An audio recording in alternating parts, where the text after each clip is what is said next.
വചനമൊഴി ജനുവരി 25. വചനഭാഗം ഫിലിപ്പി 1:27-30, മത്തായിയുടെ സുവിശേഷം 15:21-28.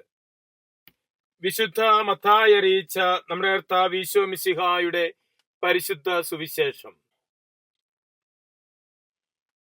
ഈശോ അവിടെ നിന്ന് പുറപ്പെട്ട് ടയർ, സീദോൻ എന്നീ പ്രദേശങ്ങളിലേക്ക് പോയി.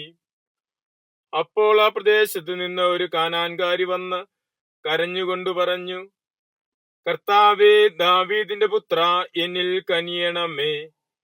എന്റെ മകളെ പിശാച് കഠിനമായി ബാധിച്ചിരിക്കുന്നു. എന്നാൽ അവൻ ഒരു വാക്കുപോലും ഉത്തരം പറഞ്ഞില്ല. ശിഷ്യന്മാർ വന്ന് അവനോട് അഭ്യർത്ഥിച്ചു, അവളെ പറഞ്ഞയച്ചാലും. അവൾ നമ്മുടെ പിന്നാലെ വന്ന് നിലവിളിക്കുന്നുവല്ലോ. അവൻ മറുപടി പറഞ്ഞു, ഇസ്രായേൽ ഭവനത്തിലെ നഷ്ടപ്പെട്ട ആടുകളുടെ അടുത്തേക്ക് മാത്രമാണ് ഞാൻ അയക്കപ്പെട്ടിരിക്കുന്നത്. എന്നാൽ അവൾ വന്ന് അവന്റെ മുൻപിൽ സാഷ്ടാംഗം പ്രണമിച്ചുകൊണ്ട് പറഞ്ഞു, കർത്താവേ, എന്നെ സഹായിക്കണമേ. അവൻ പറഞ്ഞു, മക്കളുടെ അപ്പമെടുത്ത് നായ്ക്കുട്ടികൾക്ക് എറിഞ്ഞു കൊടുക്കുന്നത് ഉചിതമല്ല. പക്ഷേ അവൾ പറഞ്ഞു, അതേ കർത്താവേ, നായ്ക്കുട്ടികൾ പോലും യജമാനന്മാരുടെ മേശയിൽ നിന്ന് വീഴുന്ന അപ്പകഷ്ണങ്ങൾ തിന്നുന്നുണ്ടല്ലോ.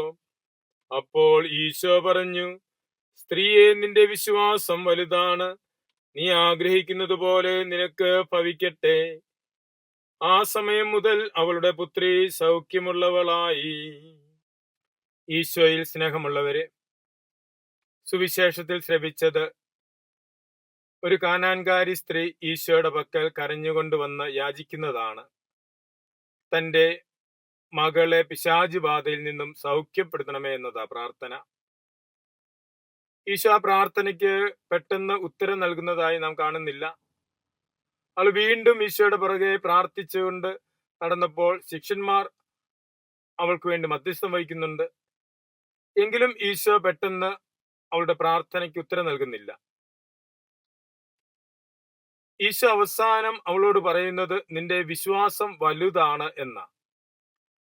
ഒരുപക്ഷെ അവളുടെ പ്രാർത്ഥനയ്ക്ക് പെട്ടെന്ന് ഉത്തരം നൽകാതെ അവളുടെ വിശ്വാസത്തെ ഒന്ന് പരിശോധിക്കുന്ന, അവളുടെ വിശ്വാസത്തെ ഒന്ന് പരീക്ഷിക്കുന്നതായിട്ട് വേണം നമുക്ക് മനസ്സിലാക്കുവാനായിട്ട്. കർത്താവിന്റെ പക്കലേക്ക് കടന്നു വരുന്നത് കേവലം അത്ഭുതത്തിനോ കാര്യസാധ്യത്തിനോ വേണ്ടി മാത്രമാണോ, അതോ ഈശോയെ ദൈവപുത്രനായി ഏറ്റുപറഞ്ഞുകൊണ്ട് അവനുള്ള പൂർണ്ണ വിശ്വാസത്തോടെയാണോ കടന്നു വരുന്നത്? ഈ സ്ത്രീ ഈശോയെ ദൈവപുത്രനായി സ്വീകരിച്ച് അവനിലുള്ള പൂർണ്ണ വിശ്വാസം ഏറ്റുപറയുകയാണ്. ഈശോയിലുള്ള പൂർണ്ണമായ വിശ്വാസമാണ് ഈ സ്ത്രീ പ്രഘോഷിക്കുന്നത്. അതുകൊണ്ടാണ് ഈശോ അവളുടെ വിശ്വാസം വലുതാണ് എന്ന് പറയുന്നത്.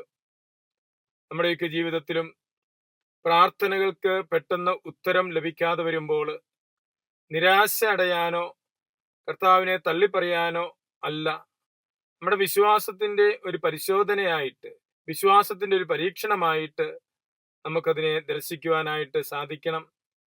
വിശ്വാസം പരീക്ഷിക്കപ്പെടുമ്പോൾ നിരാശരാകാതെ വിശ്വസ്തയോടെ ചേർന്ന് നിൽക്കുവാൻ, കർത്താവിനെ കൂടുതൽ ആത്മാർത്ഥമായി വിളിച്ചപേക്ഷിക്കുവാൻ നമുക്ക് സാധിക്കണം എന്ന് തിരുവചനം നമ്മെ ഓർമ്മപ്പെടുത്തുന്നു. വിശ്വാസത്തോടെ ഈശോയെ സമീപിക്കുവാനും അവിടുത്തെ കൃപയും അനുഗ്രഹവും മടുപ്പ് കൂടാതെ നിരന്തരം പ്രാർത്ഥിക്കുവാനും നമുക്ക് പരിശ്രമിക്കാം. മിശിഹ നമ്മെ അനുഗ്രഹിക്കട്ടെ. ആമേൻ.